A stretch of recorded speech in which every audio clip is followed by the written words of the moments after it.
Subscribe کریں ہمارے channel کو اور بیل آئیکن کو کلک کریں تاکہ ہماری ہر نئی آنے والی ویڈیو آپ تک بآسانی پہنچ سکے۔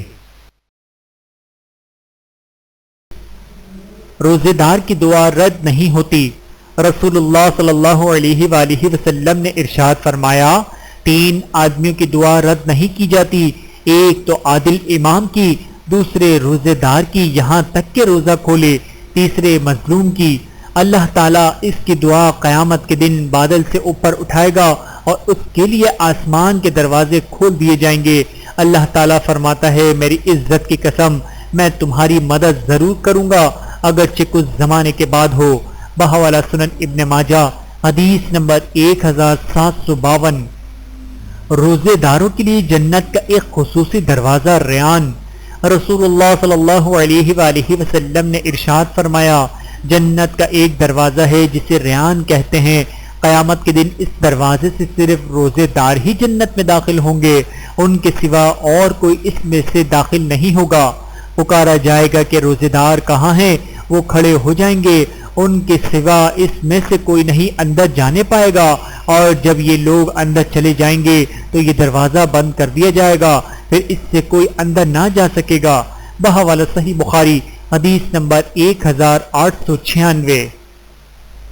روزے کی فضیلت۔ رسول اللہ صلی اللہ علیہ وآلہ وسلم نے ارشاد فرمایا، روزہ دوزخ سے بچنے کے لیے ایک ڈھال ہے، اس لیے روزے دار نہ فحش باتیں کرے اور نہ جہالت کی باتیں کرے، اور اگر کوئی شخص اس سے لڑے یا اس سے گالی دے تو اس کا جواب صرف یہ ہونا چاہیے کہ میں روزے دار ہوں، میں روزے دار ہوں۔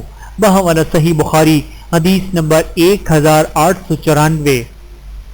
روزے کی فضیلت۔ رسول اللہ صلی اللہ علیہ وآلہ وسلم نے ارشاد فرمایا، اس ذات کی قسم جس کے ہاتھ میں میری جان ہے، روزے دار کے منہ کی بو اللہ تعالیٰ کے نزدیک کستوری کی خوشبو سے بھی زیادہ پسندیدہ اور پاکیزہ ہے۔ اللہ تعالیٰ فرماتا ہے، بندہ اپنا کھانا پینا اور اپنی شہوت میرے لیے چھوڑ دیتا ہے، روزہ میرے لیے ہے اور میں ہی اس کا بدلہ دوں گا، اور دوسری نیکیوں کا ثواب بھی اصل نیکی کے 10 گنا ہوتا ہے۔ بحوالہ صحیح بخاری حدیث نمبر 1894۔ جو شخص رمضان میں جھوٹ بولنا اور دغا بازی کرنا نہ چھوڑے۔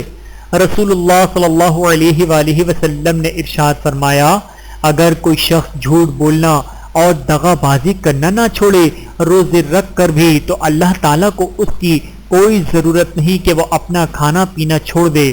بحوالہ صحیح بخاری حدیث نمبر 1903۔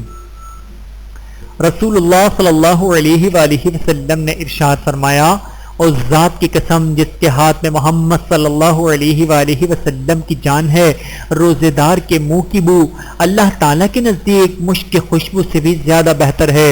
روزے دار کو 2 خوشیاں حاصل ہوں گی، وہ افطار کرتا ہے تو خوش ہوتا ہے، اور جب وہ اپنے رب سے ملاقات کرے گا تو اپنے روزے کا ثواب پا کر خوش ہوگا۔ بحوالہ صحیح بخاری حدیث نمبر 1904۔ رسول اللہ صلی اللہ علیہ وآلہ وسلم نے ارشاد فرمایا، ہر چیز کی زکوٰۃ ہے اور بدن کی زکوٰۃ روزہ ہے۔ بحوالہ سنن ابن ماجہ حدیث نمبر 1745۔ روزے دار کی دعا رد نہیں ہوتی۔ رسول اللہ صلی اللہ علیہ وآلہ وسلم نے ارشاد فرمایا، روزے دار کی دعا افطار کے وقت رد نہیں کی جاتی۔ بحوالہ سنن ابن ماجہ حدیث نمبر 1753۔ افطار کس چیز سے کیا جائے؟ انس بن مالک رضی اللہ تعالیٰ عنہ کہتے ہیں کہ رسول اللہ صلی اللہ علیہ وآلہ وسلم نماز مغرب پڑھنے سے پہلے چند تازہ کھجوروں سے روزہ افطار کرتے تھے، اور اگر تازہ کھجوریں نہ ملتی تو خشک کھجوروں سے افطار کر لیتے، اور اگر خشک کھجوریں بھی نہ مل پاتی تو چند گھونٹ پانی نوش فرما لیتے۔ بحوالہ سنن ابی داود حدیث نمبر 2356۔ نبی کریم صلی اللہ علیہ وآلہ وسلم رمضان میں سب سے زیادہ سخاوت کیا کرتے تھے۔ عبداللہ بن عباس رضی اللہ تعالیٰ عنہ نے کہا کہ نبی کریم صلی اللہ علیہ وآلہ وسلم سخاوت اور خیر کے معاملے میں سب سے زیادہ سخی تھے، اور آپ صلی اللہ علیہ وآلہ وسلم کی سخاوت اس وقت اور زیادہ بڑھ جاتی تھی جب جبرائیل علیہ السلام آپ صلی اللہ علیہ وآلہ وسلم سے رمضان میں ملتے، جبرائیل نبی کریم صلی اللہ علیہ وآلہ وسلم سے رمضان شریف کی ہر رات میں ملتے، یہاں تک کہ رمضان گزر جاتا۔ نبی کریم صلی اللہ علیہ وآلہ وسلم جبرائیل علیہ السلام سے قرآن کا دور کرتے تھے۔ جب جبرائیل علیہ السلام آپ سے ملنے آتے تو آپ صلی اللہ علیہ وآلہ وسلم چلتی ہوا سے بھی زیادہ بھلائی پہنچانے میں سخی ہو جایا کرتے تھے۔ بحوالہ صحیح بخاری حدیث نمبر 1902۔